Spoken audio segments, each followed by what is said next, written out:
ایک تازہ نظم احباب کی نظر کرتا ہوں۔ عنوان ہے بیگرز کانٹ بی چوزرز۔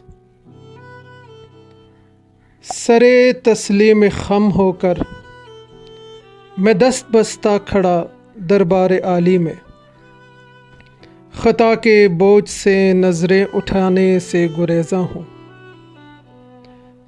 وہ جو ایک دائرے میں زندگی کرنے کا مجھ کو حکم بھیجا تھا،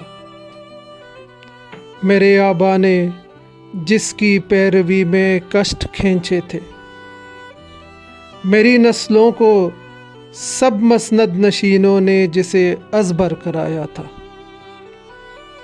میں اپنے خواب میں کل شب مقدس دائرہ وہ توڑ بیٹھا ہوں۔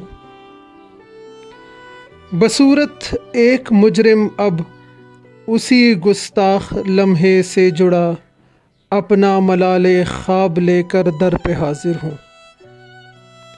جو تیرا حکم شاہی ہو مجھے منظور ہے آقا، میری تقدیر کا ہر فیصلہ تیری عنایت ہے۔